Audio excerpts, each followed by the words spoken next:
Thanks for coming, everyone, and nice to see you here. I'm Rachel Rubin, Director of the Center for the Study of Humanities, Culture, and Society. The shorter version is the Center for the Study of Everything, but it's an academic center, so it has a long name. I'm very happy to see you here. In continuing with our theme this year of incarceration, we are hosting right now a truly, truly wonderful event. And I just want to quickly note that we are partly able to host this event because of a gift from a UMass Mass Boston alumna. So we're very happy to see you all here to take part in that, because by taking part in that, you are doing a number of things. You're first of all showing you care about the humanities, and we need to do that more and more and more and more these days. That is, the sad truth. And the second thing is you're taking part in a donor's generosity, and that's very, very important.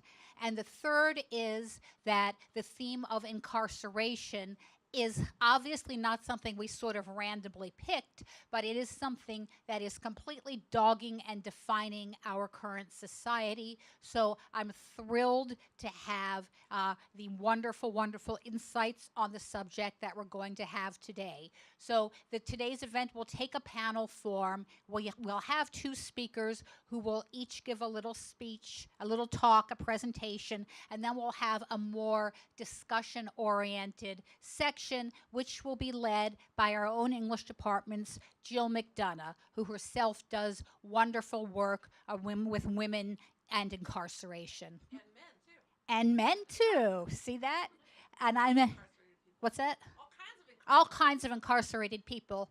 I mean, if my daughter were here, she would accuse me for the second time of holding to an outmoded binary way of looking at those things. So, but I'm very happy to introduce Jill McDonough, who will then take over the event with her great charm and skill, which rhymes with Jill. Hi. Thank you so much for coming. I have so many of my students here because they knew that I was really nervous. The deal with me and prison education is I worked in Boston University's prison education program for 13 years before I came here, and they were like, you can't double dip and be working for Boston University anymore. So the way that I kept going back into carceral places was I volunteer at what I call a kid jail, working at a juvie, helping kids pass the high set. And I also now am in my 20th week of teaching introductory composition in a jail, which is a tricky spot to get to work in because their sentences are shorter and overlapping and stuff. So anyway, that's my stuff. Lots of times, I think the bios and introductions for things like this are boring lists. But the bios of these public intellectuals include things like resisting state violence and the Angela Y. Davis reader and reentry alternative. So I'm going to read them while you bask in their excellence, and then I will introduce them together and they will talk to us. Joy James, she's this one, is professor of the humanities and political science at Williams, as well as a senior research fellow at the John L. Warfield Center for African and African American Studies at UT Austin. She co-curates digital repositories for the Warfield Center and an educational nonprofit called the Harriet Tubman Literary Circle, focusing on incarceration and the lives of women and girls confronting discrimination.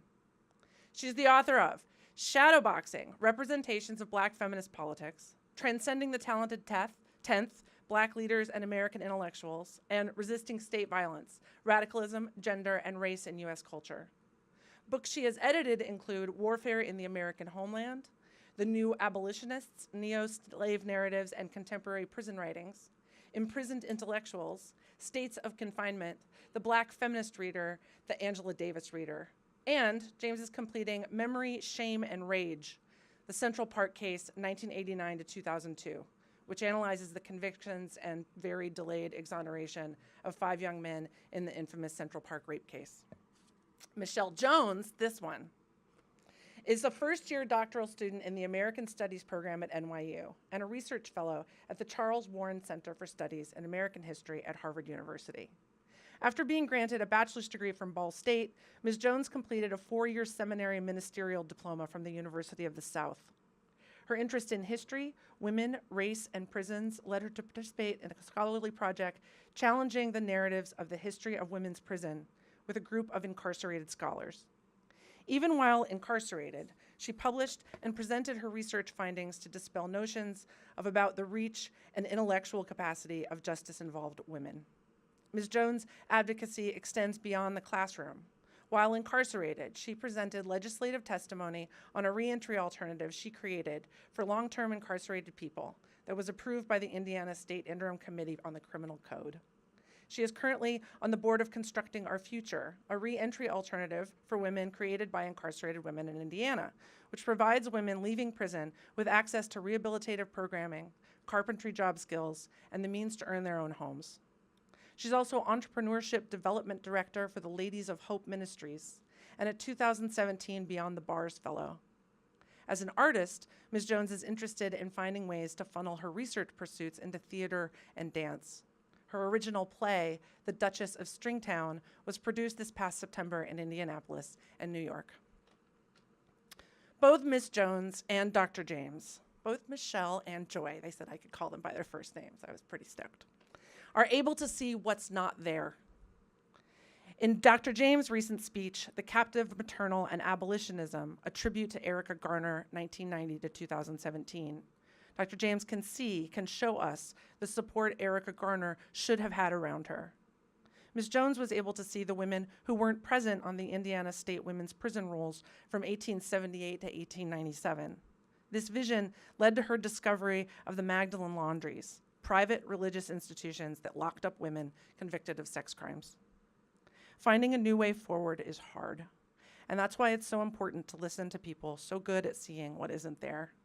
I'm so honored to be able to introduce them both, and I can't wait to hear what they have to say. Please join me in welcoming Joy James and Michelle Jones.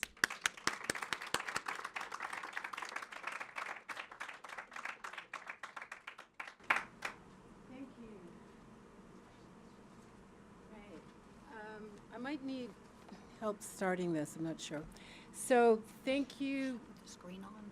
Huh? Should I put the screen on? Yeah, that would be helpful. I have no tech sensibility. Okay, we're gonna need somebody younger up here. No, I think it'll come. Okay. So thank you, UMass Boston, for the invitation. Thank you for, this introduction to Michelle Jones. Even though we live in the same city, it's 9 million people. We've managed not to meet yet, so I'm grateful. And for everybody who's come today, I think, as we're looping this together, I think it's a very important time to sort of see what's there but veiled in order to figure out who we are and where our place is in things. You're working here? Thank you so much. Well, yeah, I'm gonna get your thing up. So I want to start with the clip of Erica Garner. I think we've all seen this before, the advertisement that she did for Bernie Sanders. A little backdrop to it. Erica Garner engineered this advertisement herself. The Sanders campaign did not reach out to her. She reached out to them. And then Harvey Weinstein, I think we know of him in terms of his disgrace mode. Oh, thank you. Harvey Weinstein actually had reached out to the Clinton administration. I'm not yet the Clinton administration one day, but the Clinton campaign to counter the ad because it was so powerful. And so what is present here is the vulnerability of Black families seen through the lives of the Black women who tried to stitch them together in the face of adversity, and also a will to love even to the point of your own demise. And that's what I wanted to talk about in terms of abolitionism and the captive maternal. So Michelle is helping me, and this is the ad. This is everything that I have, my family. Family should be important to everyone. Mostly, I like being a mother. Alyssa, she's 6 years old. That's my baby, my only child. She likes to read me books, sit down and talk with me about her school. But there's a lot of sand in the car. Recently, she just learned about Rosa Parks and Martin Luther King. She asked me, did Rosa Parks not give up her seat for a white man? And I said, yes. She said, but those in the old days, right, Mommy? And I had to explain to her that it's not really over. This is what Mommy is. I'm an activist. And the same thing Martin Luther King was. He fought for our rights. This is the same thing I'm doing in honor of Hip Hop Hop. My dad's name is Eric Garner. No one gets to see their parents' last moments, and I was able to see my dad die on national TV. They don't know what they took from us. He wasn't just someone that no one cared for him or no one loved him. He was loved dearly. Alyssa misses my dad. She tells me, "Are you okay, Mom? Do you miss Pop Pop?" She wish she was here, so her mom wouldn't be sad anymore. I'm just trying to get the truth out there to tell his side of the story. He was being the loving, caring man that he was, and he was murdered. For a whole year, I've protested in every Tuesday and Thursday. I feel like a representative for people throughout this whole nation because I'm doing this, I'm speaking out, me being his daughter. And that's what I want to do. I just want to tell my truth. I'm never giving up. I'm never going to forget, and I don't want the world to forget what happened to my dad. Our people died for this. Martin Luther King died for this. Malcolm X died for this. And who were they? They was protesters. I'm behind anyone who's going to listen and speak up for us. And I think we need to believe in a leader like Bernie Sanders. It is not acceptable to me that we have seen young black men walk down streets in this country, be beaten and be killed unjustly. There's no other person that's speaking about this. People are dying. This is real. This is not TV. We need a president that's going to talk about it. The African American community knows that on any given day, some innocent person like Sandra Bland can get into a car, and then 3 days later, she's going to end up dead in jail. I believe Bernie Sanders is a protester. When a police officer breaks the law, that officer must be held accountable. He's not scared to go up against the criminal justice system. He's not scared. I want to see an America where when young black men walk down the street, they will not be harassed by police officers. They will not be killed. They will not be shot. And that's why I'm from Bernie.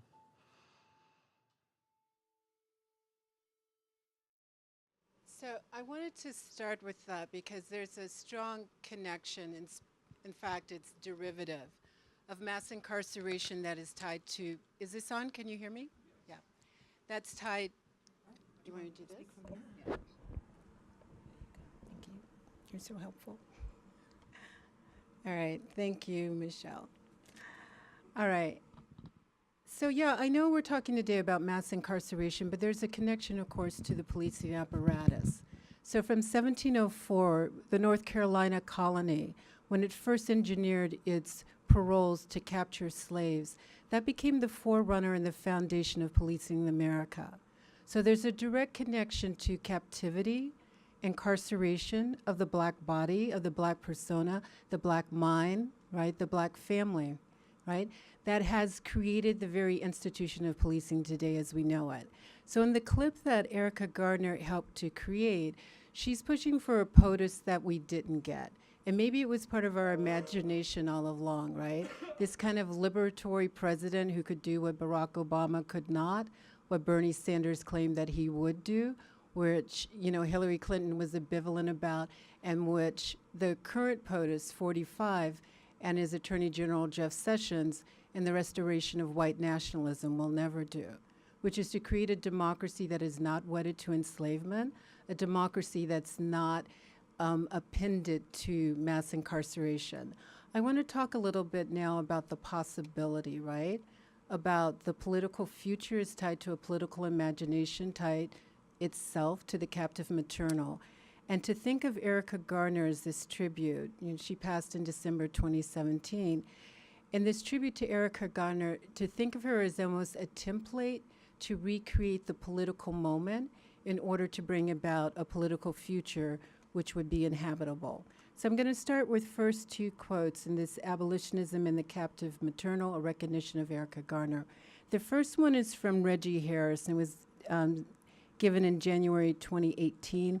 The second one is from a prison rebellion, a strike that happened right before the election in 2016. First from Harris. Erica was not a born activist. She was a daddy's girl, and she loved hard.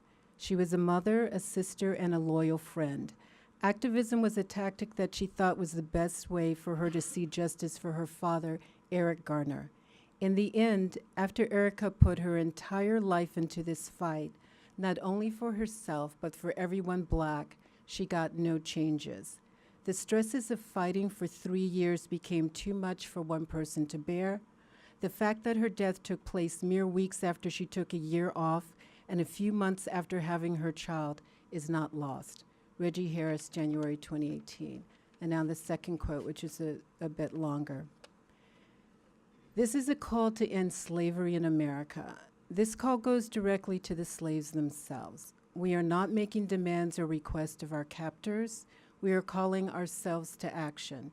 To every prisoner in every state and federal institution across this land, we call on you to stop being a slave, to let the crops rot in the plantation fields, to go on strike and cease reproducing the institutions of your confinement. To achieve this goal, we need support from people on the outside. Mass incarceration, whether in private or state-run facilities, is a scheme where slave catchers patrol our neighborhoods and monitor our lives.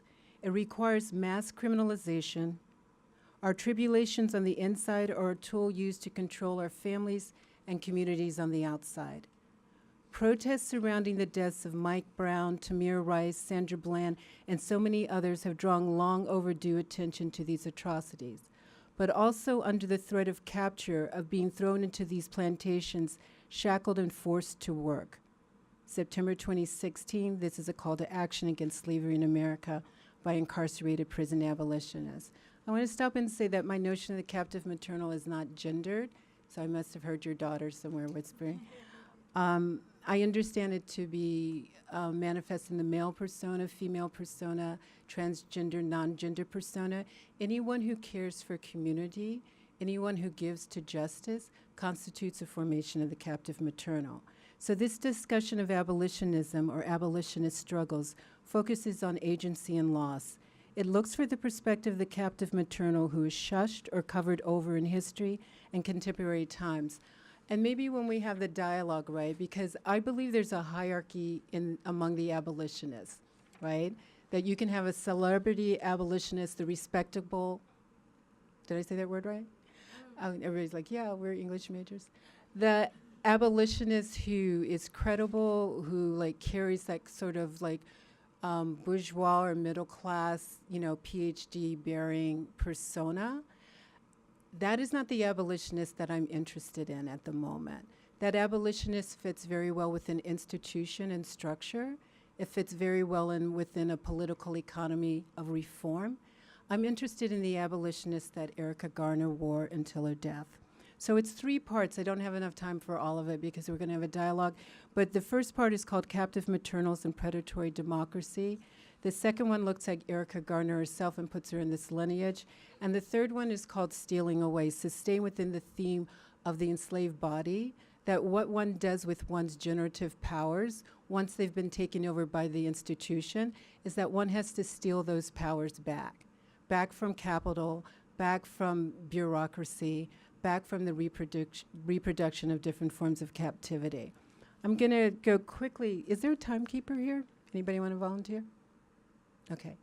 I want to go quickly through the 3 sections, but mostly I want to emphasize Erica Garner.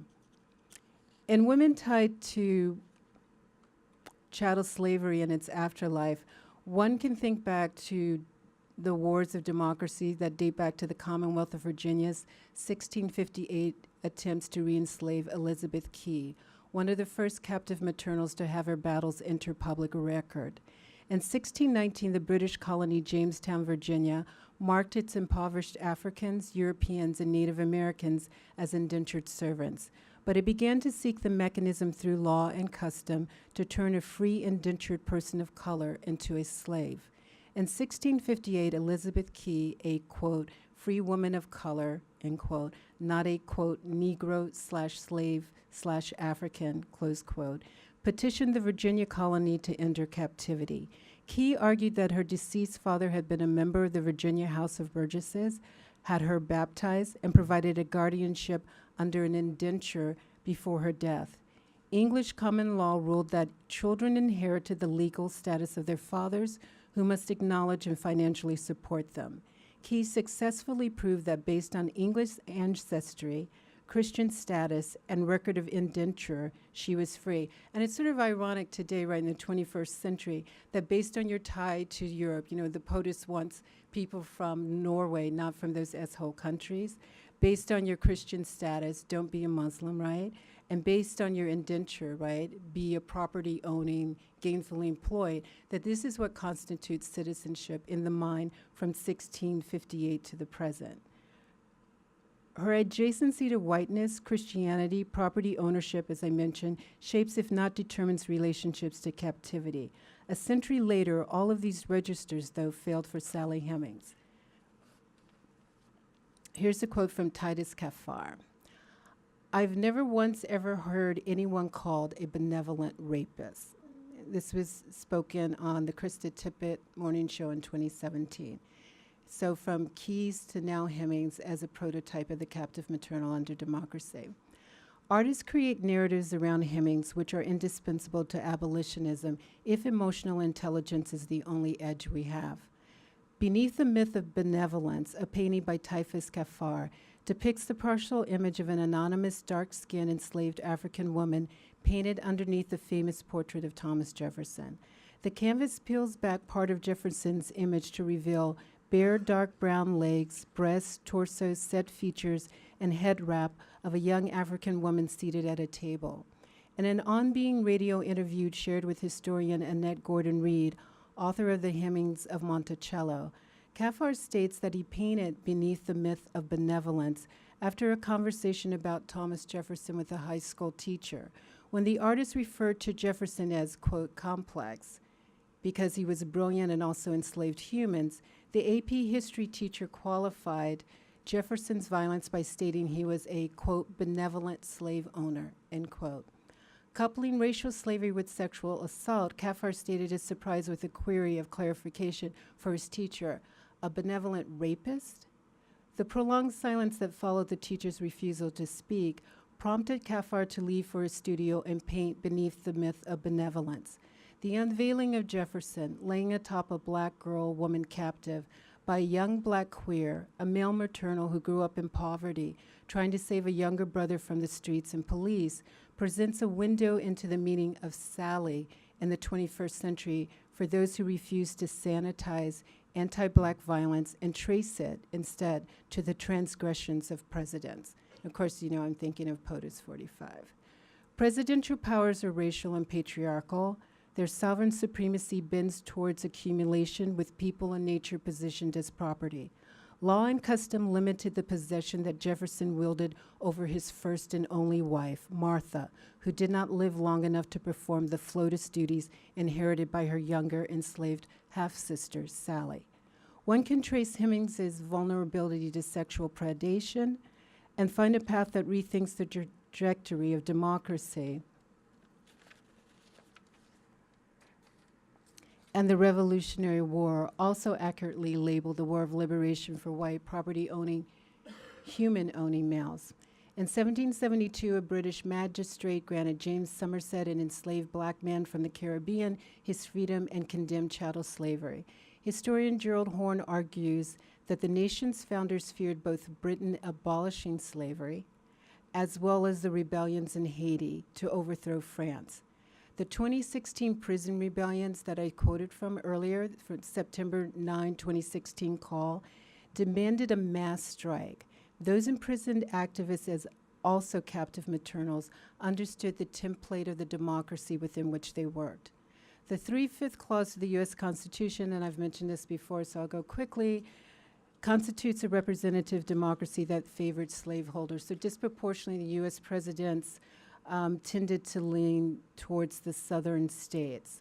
So we understand that Jefferson's slaves, including Sally Hemings and her children by Jefferson, voted for him through the 3/5 shares into the presidency in 1800. Thereby, Jefferson defeated his opponent, John Adams.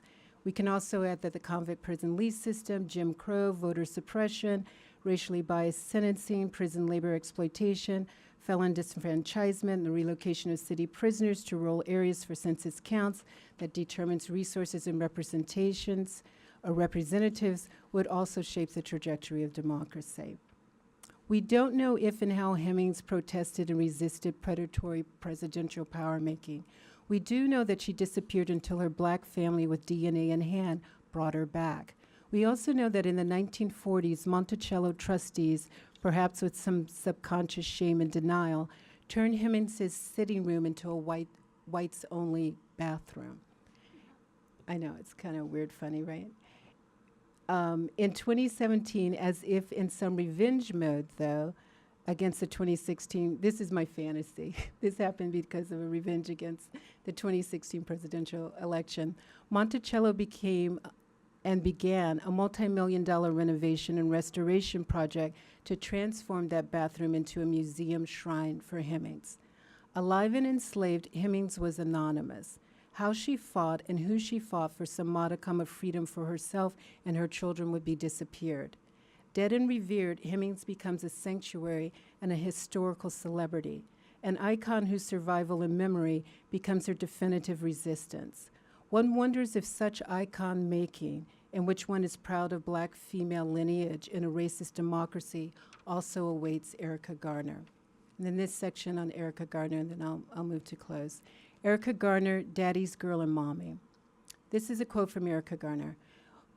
When you deal with grief, when you talk about grief and you talk about how regular families deal with it, you know families have problems, trouble coping with it, mental health is very important. For families that's put in my position, black families that's on public assistance, that doesn't have the income to get therapy at $300 an hour, and I don't think that's fair. And it's not made for the black population because how are we supposed to cope with this if we don't have someone to talk to, someone professionally to talk to?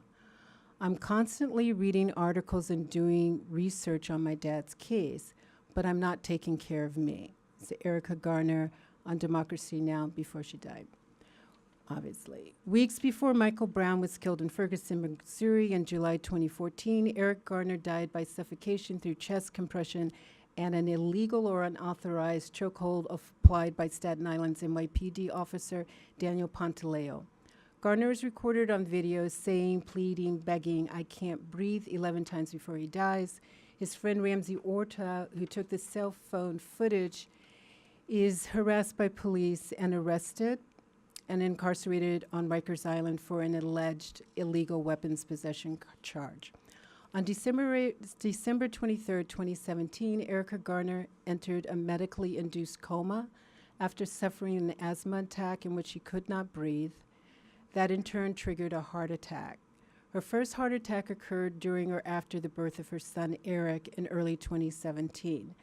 Pregnancy stressed her already enlarged heart, according to doctors, but also likely did poverty, racism, grief, depression, and rage at political compromises that devalue our lives. There is no digital record of horror that chronicles her death, as is the case for her father, and Erica bitterly complained that she had to watch his murder over and over again on the news.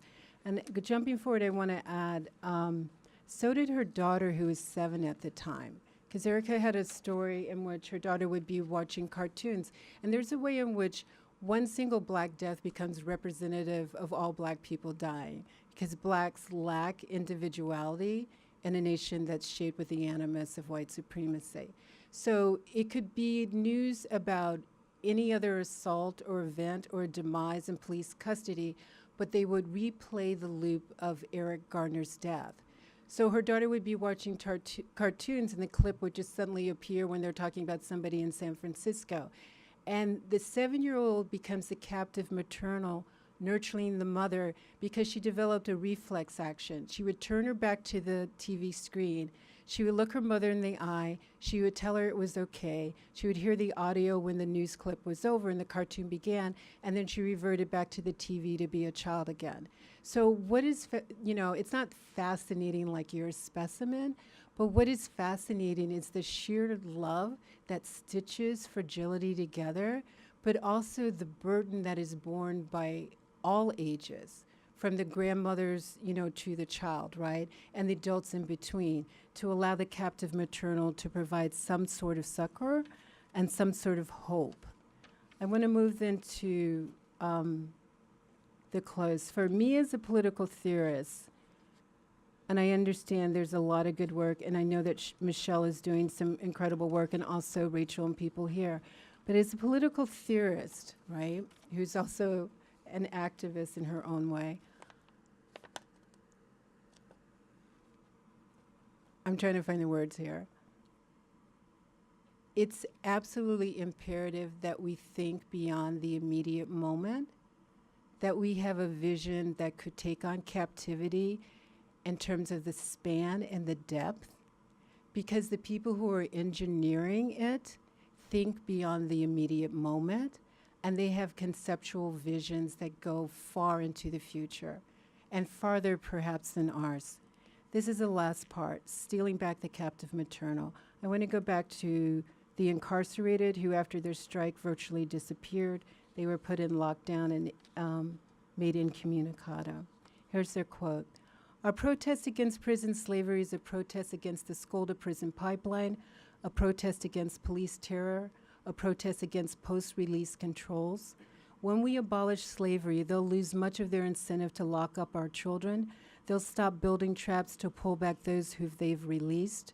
When we remove the economic motive and grease of our forced labor from the U.S. prison system, the entire structure of courts and police, of control and slave catching, must shift to accommodate us as humans rather than as slaves. Donald Trump won the presidency in 2016 with 304 electoral votes to Hillary Clinton's 227. Author Ta-Nehisi Coates cites Mother Jones' pre-election polling data to assert that if only white voters had voted in 2016, Trump would have defeated Clinton 389 to 81 in the Electoral College. Trump lost the popular vote to Clinton by about 2 million in 2016, just as George W. Bush lost the popular vote to Al Gore by about 500,000 in the year 2000. At neither time was there a mass uproar to repeal the Electoral College, a perversion of the generative powers of the captive maternal. In December 2017, Trump endorsed racist and alleged pedophile Roy Moore to fill the vacated Senate seat of Attorney General Jeff Sessions, who has brought back draconian police and prison policies. Moore was defeated by current Democratic Senator Doug Jones, a former prosecutor who convicted Klansmen for the 1963 bombing of 16th Street Baptist Church that killed 4 black girls. And that bombing happened the month after the March on Washington, in which King gave that visionary I Have a Dream speech, and people understood that bombing to be political messaging against the march. Addie Mae Collins, Cynthia Wesley, Carol Robertson, and Carol Denise McNair died on September 15, 1963. Angela Davis speaks about this in her memoir and in her lectures. Part of her trauma and that of the mothers and fathers and children of Birmingham was the political violence that sought to derail their agency. Jones's defense of slain black girls, who as preteen activists were also captive maternals, did not sway the majority of white Alabaman voters any more than the tearful testimonies of white women who alleged that Moore, as assistant district attorney, preyed on them as children. What defeated Moore/Trump was mobilization among blacks and a slim but critical mass of white progressives. Jones won 98% of black female voters and 93% of black male voters. Write-in candidates constituted 1.7% of the votes. The margin of victory was 1.4%. That is politics on the precipice. Erica Garner aligned with her political radicalism in her declaration to end a New York City mayor's political career, had considered running for public office, perhaps Congress, somewhat different from the mayoral run against de Blasio, the mayor of New York City, by the older brother of Khalif Browder, the wrongfully incarcerated black youth kept and beaten in Rikers Island from the age of 16 to 18 for a backpack he did not steal, but out of poverty that made it impossible for his family to post bail, he could not escape the violence. A die-in in the only New York City borough to vote for President Trump, an electoral run as a third-party candidate to, quote, shake up the system. The possibilities for activism and organizing are limitless. The question for the maternal might be just how and where she and he position themselves to take back their generative powers. That location is exactly where the captive maternal, who is not a surrogate for management and benevolent funding, but as the unruly lover of kin and community, should be. Maybe that is exactly the foundation upon which she or he must stand, upon the political precipice, building bridges that have little in common with paper or sugar machinations. Thanks.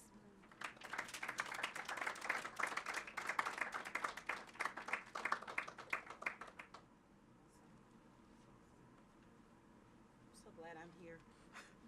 That was amazing. If you give me 1 second.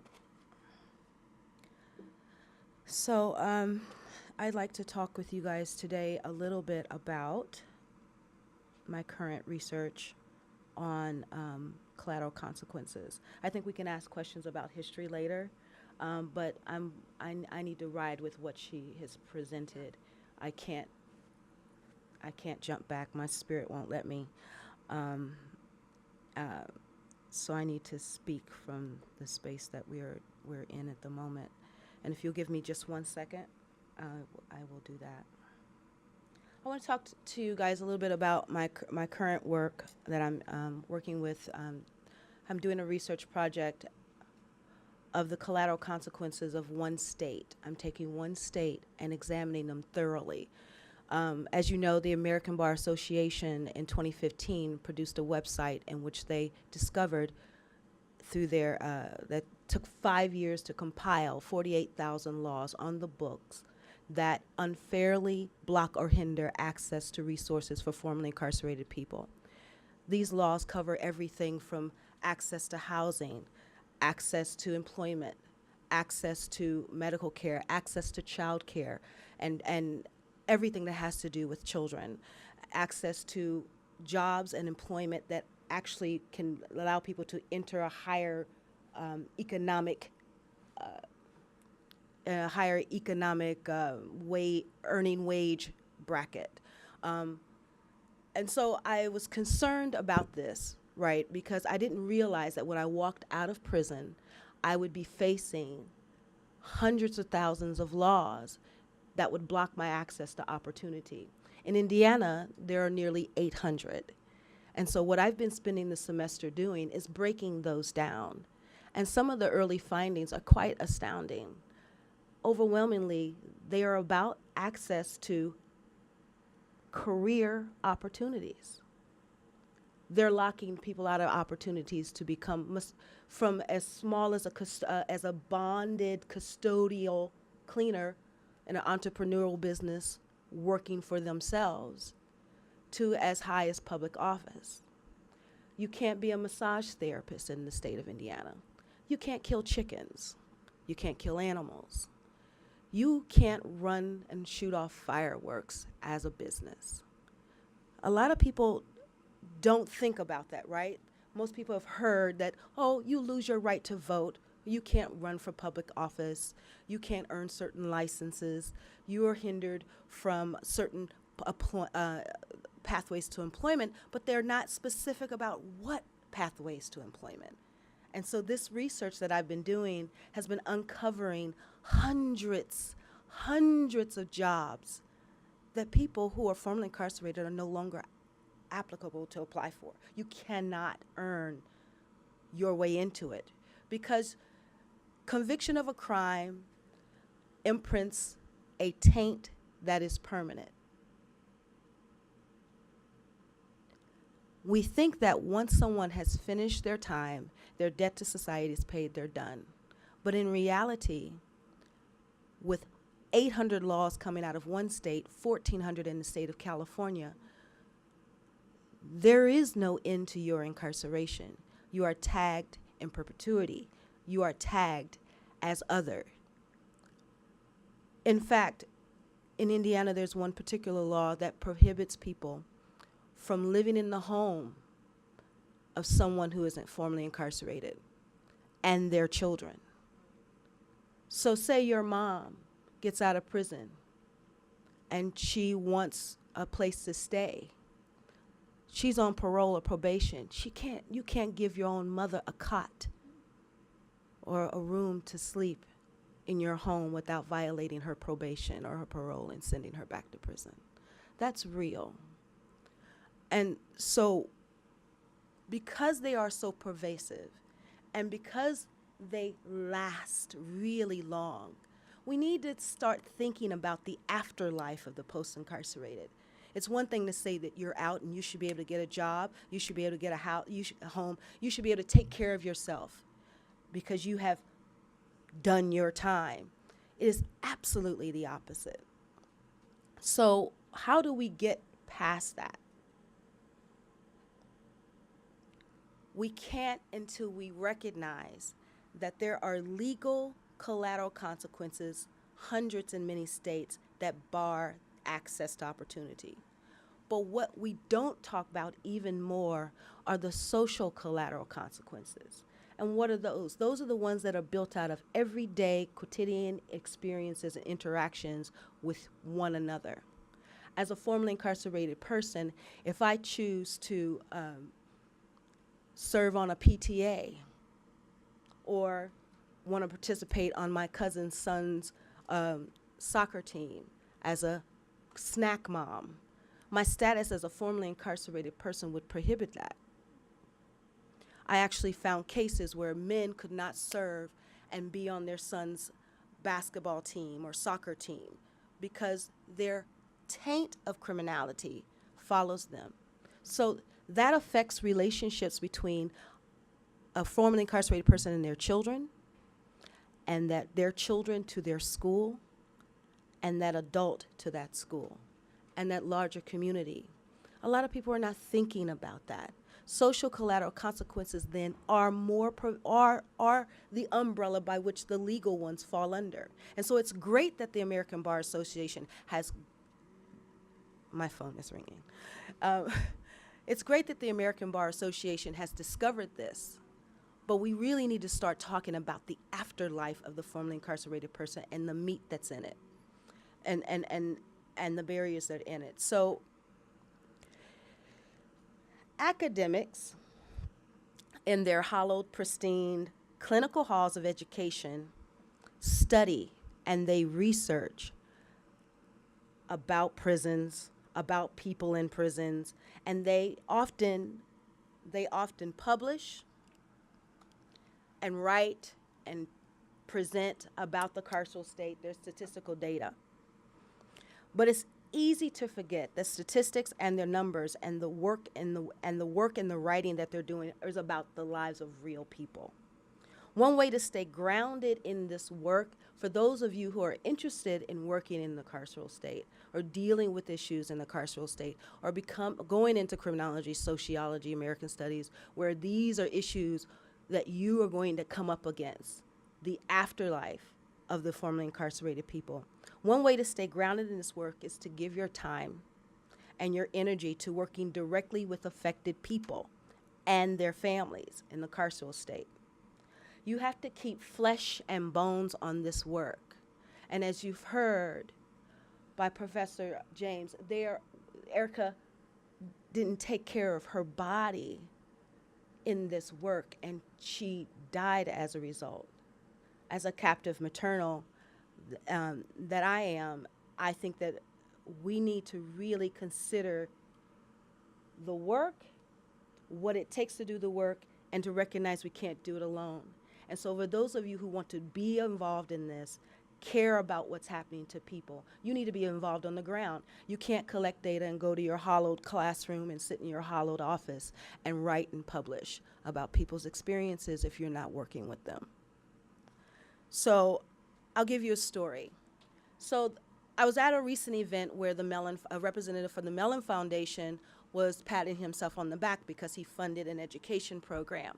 And the way in which he talked about how great this program was is that he gave statistic after statistic after statistic after statistic showing how the formerly incarcerated person equaled a dollar amount. And that dollar amount meant that because of his funding, he was doing this with this human being as representative as cash.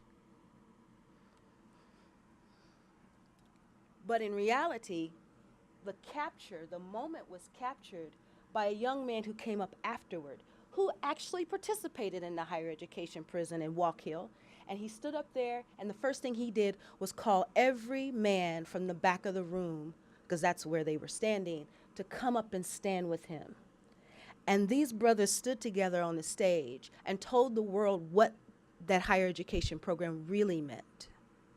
They put flesh and bones. Okay? They didn't equate cash with their access to a higher education. And that's what I'm talking about. So never lose sight of that, okay? So I can tell the story right now about how that happened for me. Dr. McCole-Siegel is actually in the audience, but Dr. McCole-Siegel and Dr. Kelsey Kaufman did that. These were already accomplished women. They had already gone out and fought the good fight, fighting against the death penalty, fighting against the building of more jails and prisons. They'd done that work. But what they did to make the difference is that they came into a prison and they worked with the women directly on the ground and men, and they put flesh on the work in which they believed in. And it was transformative for me, right? Because suddenly I have access to opportunity I didn't ordinarily have. I had access to people bringing in graduate level programs. I had a bachelor's degree, but bringing graduate level programs and a history project that could take me to the next level. Access to opportunity is critical. And so if we're talking about that, and we're talking about that hard work, those two things are very important to keep tethered together. So the only way that we counter some of the ugliness of social collateral consequences and some of the barriers of legal collateral consequences is that we have to do it in relationship. We have to do it in relationship with each other. When you consider a crime that someone has committed, you need to consider that there is a circle around that individual, and they are inside it. And outside of that is their immediate family that lived in the home. And outside of that is that neighborhood or that block that they lived on. And outside of that is the larger community neighborhood where they thrive, where they lived and or failed to thrive. And then the city, and then the rest of the world. People who find themselves a part of the criminal justice system are not existing in a vacuum. Crime doesn't happen out of the air. Crime is not causal.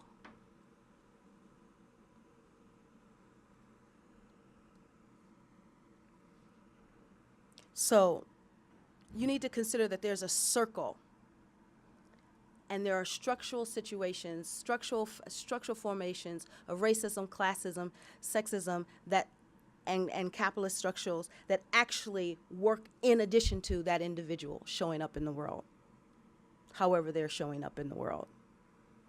So that's why I'm saying it's important to be in relationship, to develop human points of contact for the incarcerated and the families, not only for them, but so that you can have a transformative experience.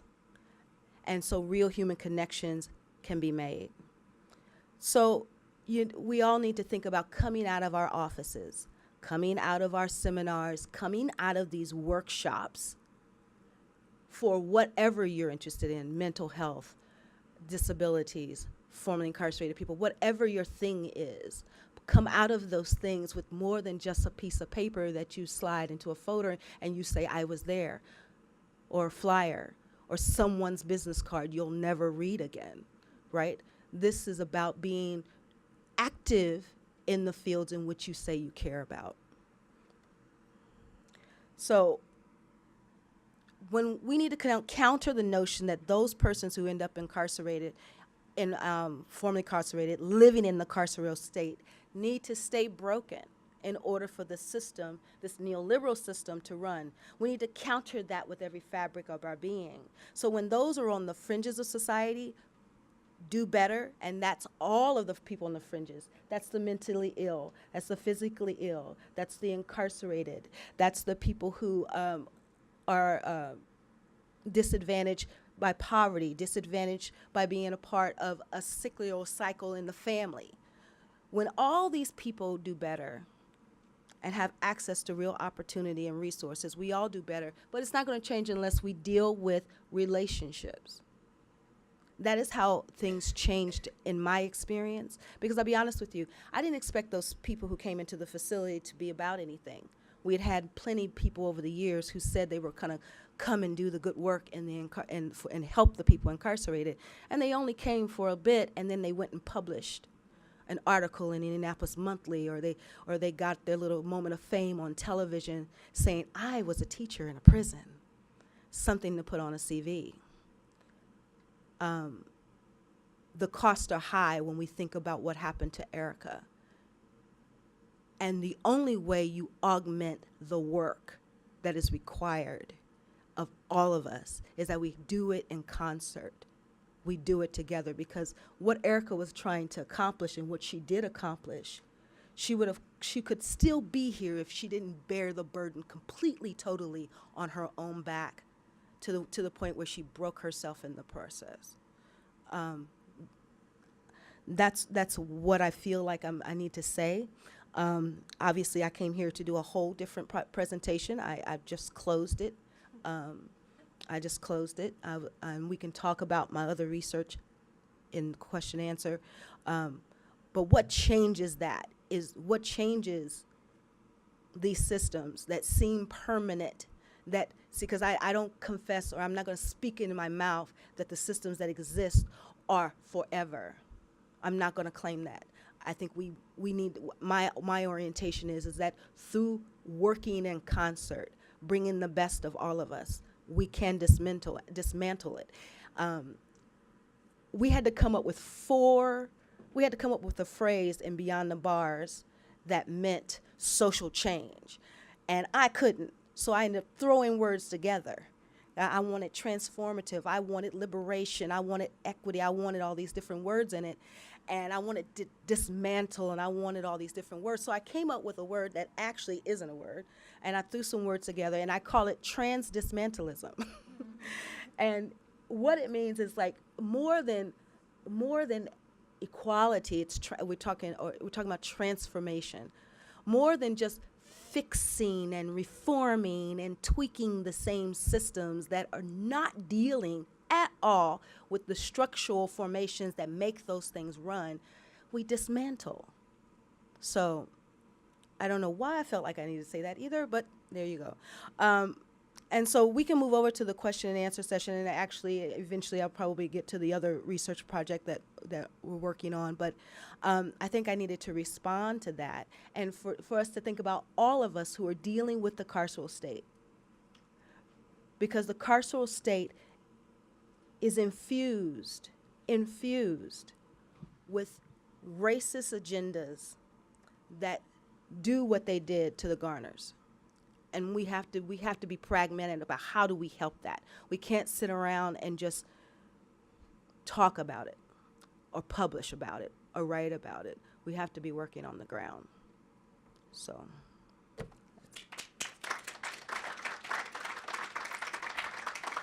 And I'm sorry, I went completely to the left. That's Come on okay. up. So the first, I thought we'd start by having you guys talk about what you're working on now. I'm particularly interested in how it's changed for you. Like, what are your study habits like now that you're released? You know what I mean? Like, it's just a huge change, and I'd like to hear you talk about that. And Dr. James, your book was going to be about the prosecution of interracial rape cases in the 20th century, and now it's just about the Central Park Five. Is that right? When we start, Sure, sure, sure. Okay, so in prison, you have like mandatory count times. Mandatory count times were valuable in organizing and disciplining study and things like that. But now, no, I keep butcher paper on my walls. I make lists, I diagram, and I actually schedule into my calendar study time. I'm having to develop an entire new discipline, a whole new organizational system, and yeah, I'm doing it. I'm doing it because I have to do it, but also because yeah, it's important. If you're going to be successful at this, and working at this level, and yes, sure, you need to be organized. Yeah. You definitely need to be organized. But yeah, my study habits have completely changed. Yeah, I bet. Thank you. Do you want to talk a little bit about the shift? Okay. Here, put them both on you, and then we can get a stereo effect. yeah. So that was an old bio. Okay. That's okay. I never update my stuff. My work on that case came around organizing, years ago. I mean, the case is from '89, and that was an incredibly traumatic case. And what I'm finding, I don't know if you find this too, that sometimes, at least for me, your personal trauma inhibits the work in terms of the productivity. Like there's things I'm working on, but either for whatever reasons, experiences or organizing, like you get blocked. But I do remember, this is for me, it's an interesting story. Okay, so the way I sound is somewhat different from the way people think I will look, right? And so you had to go through Elombe Breath. You weren't in the city then, but do you know Elombe? You're not, yeah.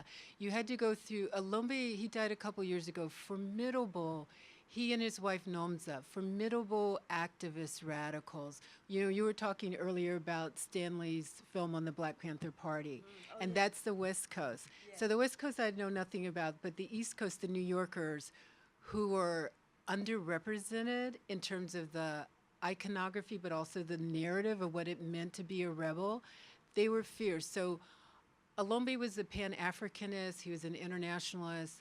I knocked on his door. He opened it because he wasn't sure on the phone when I said I need to speak with Sharon Salam, who was the mother of Yusef Salam. They were the only Muslims in the group of youth who were accused, who were innocent. But because they were Muslim, because they were proud, because the mother also did fashion design at FIT, because they just carried themselves not as the way people perceive as the needy black person that you have to rescue, but as the black person who is sovereign, who says, no, I just got caught by the slave catchers, but don't mistake me for your slave, right? And when he opened the door and he saw me, and he was like, oh, you can come in. And then he put me in touch with Salam, Yusef's mother, and I had to meet her at the Schomburg. And when I met her at the Schomburg, she did this whole surveillance thing too, and then she said, come on, and then we went into the basement, and she was going through the slave rolls. Because even though her son was incarcerated, wrongfully incarcerated, and that family got demonized, and I actually think the captive maternal probably started them, because the way they talked about the teenage youth for a gang rape they did not do, Matias Reyes did it, and he was a serial rapist and a murderer, but people were like, oh, we found some black and brown guys, we're not going to research this, we'll get coerced confessions. But the way in which the youth were demonized had nothing to do with the way in which the mothers were demonized, because it was, how dare they, having spawned something, stand up and assert the innocence of their child. And so if you listen to NPR and PBS, and it was interesting for me, the journalists, the vitriol were for the mothers. It wasn't for the youth. It was like, oh, well, that's their DNA, whatever. And so when we went into the basement, she had lost her son to a juvie kid prison, whatever you want to call it, which isn't a kid space at all. But she was going to find him in the slave rolls, she was going to find their lineage back in Georgia, and she was just going to mark it. She was going to recapture kin, retrieve it from the slave catchers by going into the past. And there's another thing the mothers did, which was amazing. So they were in Spofford, right? And the thing about Khalif Browder, if I'm talking a lot, I'll stop. But the thing about Khalif Browder, he was beaten not just by the prison guards, but also by the incarcerated, right? Because there's just this cycle of violence, of predatory violence. So the mothers decided that their children would not be abused. They made holiday dinner for hundreds of kids. They became the mothers of every child there. So Thanksgiving, they made sure they had the turkeys, the pies. They fed every teenage boy in that prison and let them know, that's my child. Here's your slice of potato pie. Have a happy Thanksgiving. And that became like this ingenious organizing matrix, right, of survival, but love in the face of predatory structures. So one day I hope to finish it, but right now I'm just, it's what you said about Erica, it's what you present, it's what people who create spaces of opportunity. I'm sort of fascinated by this function. I don't see it as an identity marker, I see it as an activity. So whoever you are or were or will be, it's when you step into this functionality, that's when I see like all kinds of possibilities. I want to follow up, actually. There was an introduction to Imprisoned Intellectuals, and it was in 2003. You wrote that bodies that fail to conform to whiteness are treated differently under state or police gaze. Greater obedience is demanded from, and greater violence is used against those whose physical difference marks them as offensive or threatening. I'm thinking of the two men arrested at the Philadelphia Starbucks the other day, and I wanted like your hot take on body cams and viral videos. So, yeah. Actually, when you said that, I was thinking not of them. I was thinking back in the 19th century. So you answer that question, and I will give you my 19th century situation I'll take about that 19th same century. thing. Okay, so so white women have access to respectability and privilege. And in the 19th century in Jeffersonville in Indiana, the women were incarcerated with the men in the same prison. And one of the women that I'm studying, her name was Sally, and Sally lamented her loss of white respectability as she ended up incarcerated, because these men would charge $10, and the warden would charge $10 an hour, $10 a month to allow the guards to rape them. And she talked about how she would have never been raped before, right? But she, because of her taint of criminality, because her coming in contact with the carceral state, she lost her white access to white privilege and white respectability, and so she could be raped like all other women could be raped, and she lamented the loss of that. So that's exactly where I went when you said that. I was at a conference over the weekend at University of Pittsburgh, which was on race, and George Yancey, he writes in the New York Times, and he's gotten a ton of death threats. So he wrote a Dear White People letter, which I think dear anything is kind of, you have to threaten to lynch him. But anyway, I'm sorry, my sense of humor is a bit my sense of humor. But anyway, so he did this really interesting, provocative, where he just read all the hate mail, including the people who were going to come to campus, where he is in Emory, and, they were going to slam him, and then the racial epithet, he just like said it 20, 30 times. And I was with this lovely black feminist philosopher, Janine, who teaches in North Carolina, and we were sitting there, and maybe I'm working this out now on the data. We just started laughing because the assault was just so over the top. Everybody else was being traumatized.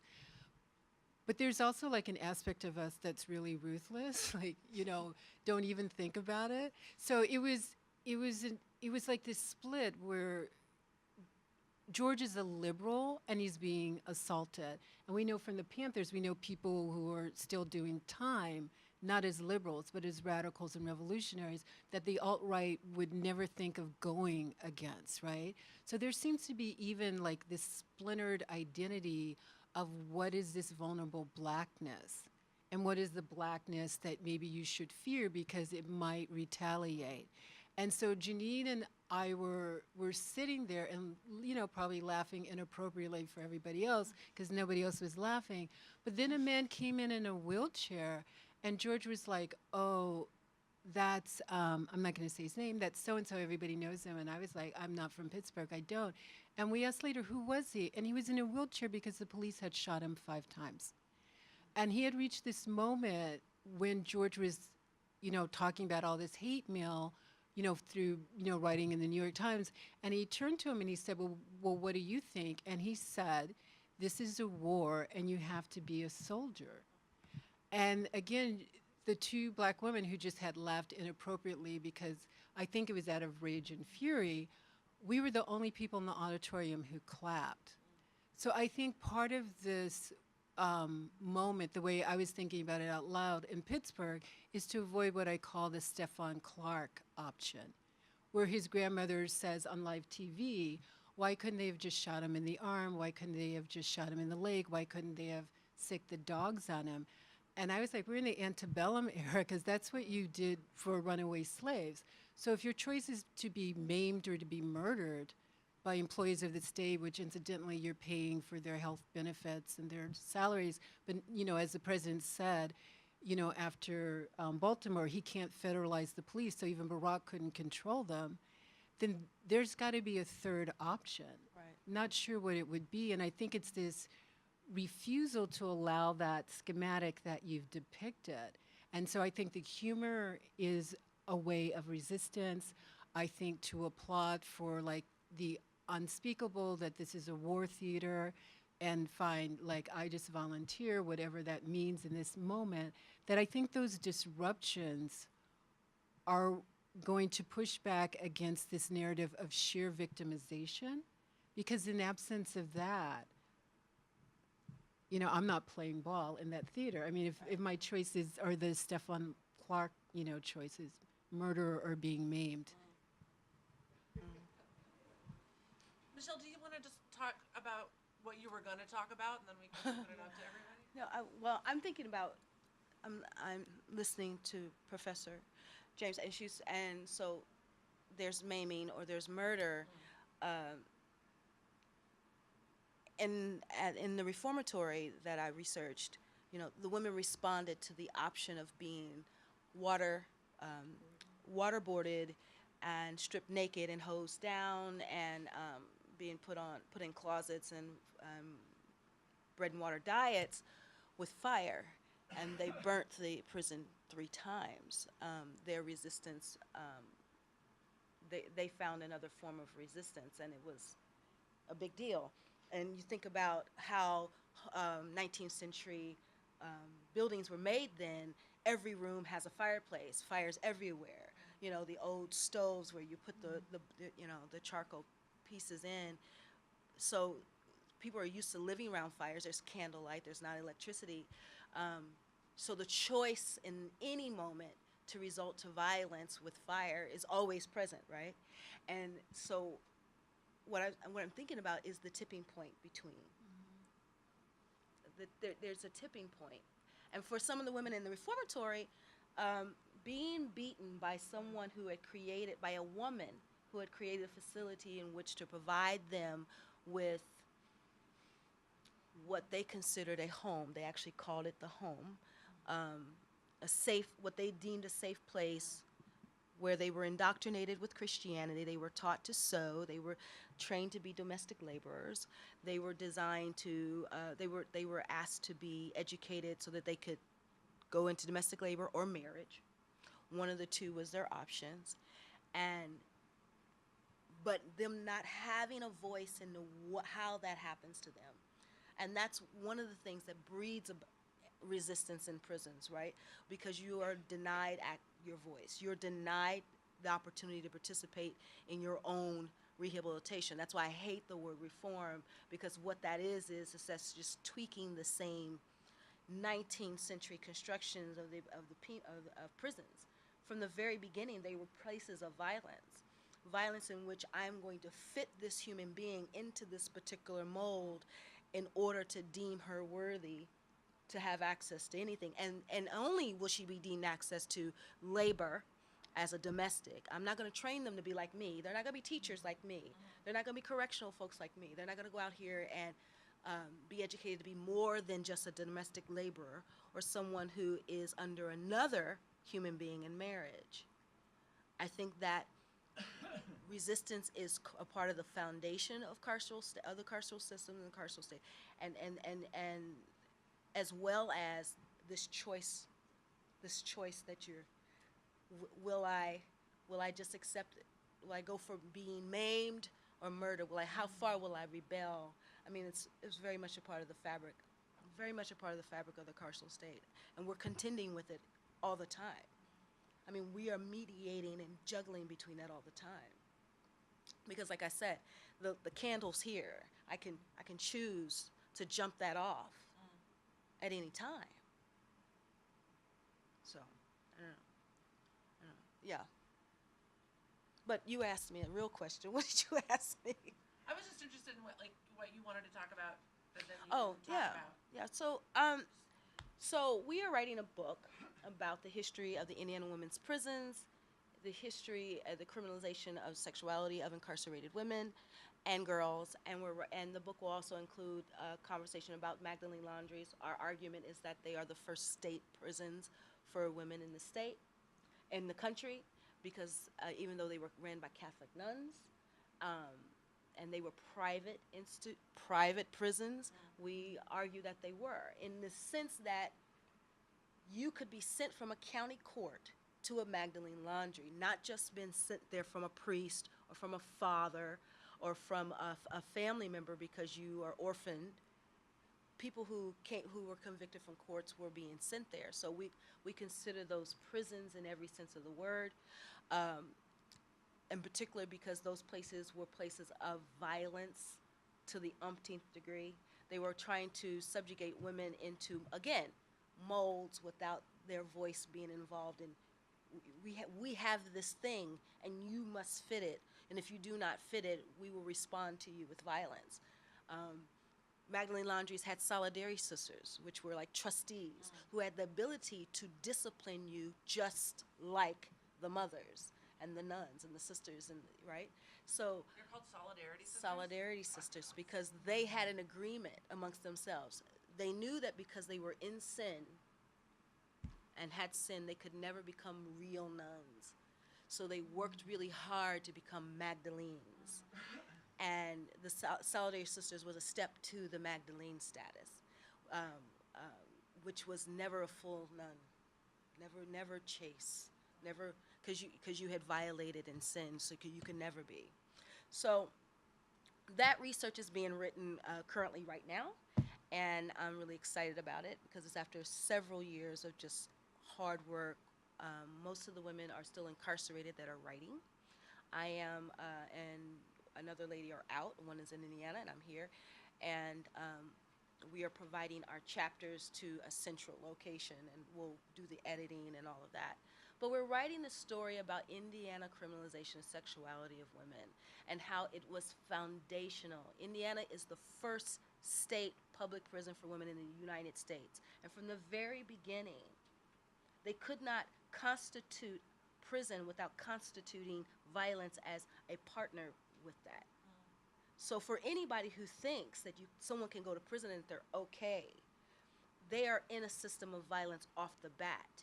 And you need to think about that, right? Well, we need prisons, we need prisons, we need prisons, we need to tweak them, we need to keep adding screws and, pitching them up with boards. But they are fundamental systems of violence that reinforce it. And our book is making the argument that women had a responsibility as well as reifying that patriarchal system of violence inside, right? that whole let me help you become a married woman, a domestic woman. Let me help you become someone chaste, even though you are in sin and you're not worthy. Let me help you become a facsimile of that, right? And so that's some of the things in which we're dealing with and we're writing about, because it's a history that is not included in your textbooks that you read in schools and high. It is a hidden, a subjugated knowledge, and we are trying to bring these histories back to the fore, because histories of women, subjugated women, are missing from most canons, and it's injustice. It's really an injustice.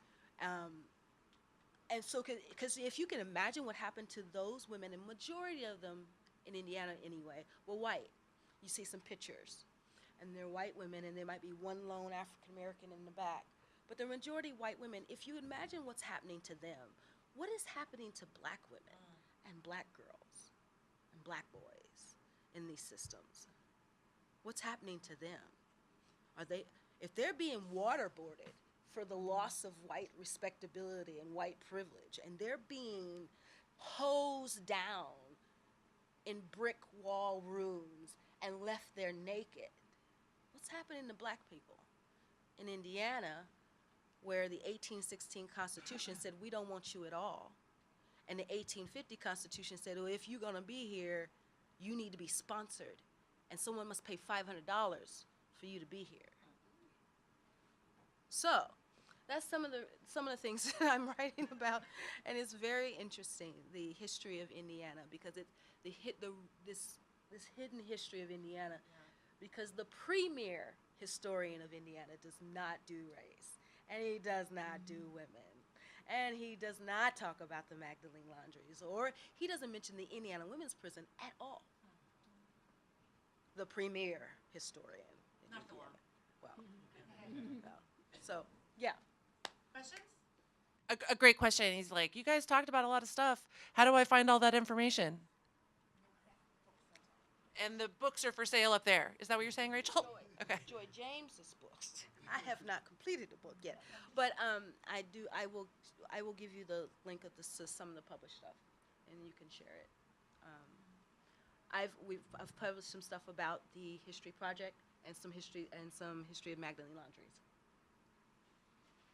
So in 2016, we did I work with the Abolition Collective, which is kind of a digital activist sphere. We did a 2016 elections blog. At first, nobody wanted to participate in it, and then, of course, this is funny because I'm from Texas, right? And so I just think it's a really difficult state, but if you survive being black in Texas, which has Juneteenth, right, because they didn't tell you when slavery was over until later, you're pretty knowledgeable. And so black Texans I know were like, Clinton is not going to win this. Y'all need to stop and pay attention, right? And people were just like coasting. And so when we started this blog, it was before the election. I was trying to get people to contribute. Nobody would. And then, 45 got elected. And then just people poured out. So that happened, and it's a whole diverse group of people in thinking, but it's called the Abolitionist Collective 2016 blog. Now, what we're trying to do now in 2018, though, a lot of people aren't pouring out for, which is a blog on the Abolitionist Agency of Prisoners. Because I feel that, I don't know how you feel about this, but I feel like academics have played a part, but have kind of driven this, and you were very clear about, doing this for, various reasons, but it also, we benefit in terms of, career, productivity, et cetera, et cetera. So the 2018 blog, if you're ever interested, you can email me, jjames@williams.edu, is trying to write to incarcerated people, but also get their ideas on how you would organize. And the idea from it, in fact, came from Jalil Muntaqim, who's been in for over 40 years. He was in the Black Panther Party. And he was teaching the history of political struggle. And when he got to the part where the Panthers, we were talking about Huey, and he was teaching about the Panthers and gangs, he was put in to lockdown for gang affiliation, even though he's in his 70s. And he's talking about what happened in the 1960s and 1970s, like with Huey P. Newton when, he went into a not so good space. So the larger picture is, and I've had nephews inside and they've gotten my books and they've been put in lockdown. So the argument is that you can learn inside, but what you learn cannot be considered political per se, and it can't tend toward any kinds of activist agency. So we're trying to figure out how we can get the incarcerated notions, ideas, concepts of political organizing and provide that a digital platform. But I love to hear what you think about it, because, you know, this is the not so nice part of me, which there are a lot of parts of me like that, but I'm not so sure that academics want to know the agency of the incarcerated. I think that we want the suffering and the data, but once you have the agency, then you have another intellectual in the room to debate you, and then you have to give up some of your power. And I hadn't seen that over the years as being standard operational. Oh, wow. Sounds like you want to follow up. Yes. You go ahead. You go ahead. Okay. I think that art is the pathway to do that. I recently saw little Buck and John Boogs, and they did an amazing dance about the carceral state that was transformative. But I say art is the way, because everyone can sit and visually receive information, stimuli to the brain. And if it's represented not too abstract, they will be able to get the messages through the presentation, right? And also there's something about exchange, right? I give my money, you give me a ticket, I receive. That is so ingrained in our capitalist thinking, right? So we're a bit more ready to receive because I've paid my ticket and I'm ready, right? So art, to that, and to the technological question, I advocate for MOOCs, massively available online courses. I believe that they are a way in which to get some of that material in. Now, my professors they often ask the women themselves what would pass muster. They'd be like, okay, so I got this Black Panther stuff. Do you think this will get in? Right. And they would, because we know the culture better. We know who's in charge of the education department. We know who the superintendents are. We know the culture better. We often received once the evidence started coming in about Dr. Parvin and how he did ovarectomies and clitorectomies on these women, and in surgeries that were supposed to cure their hysteria. Because of the way the document looked, and we knew the culture, we were like, oh yeah, that can come in. Or actually, I had talked with Dr. McCall about a pamphlet that our class produced. She was like, do you think this will pass muster? And I honestly told her no, because it was very hard-hitting, radical about mass incarceration, in particular our prison.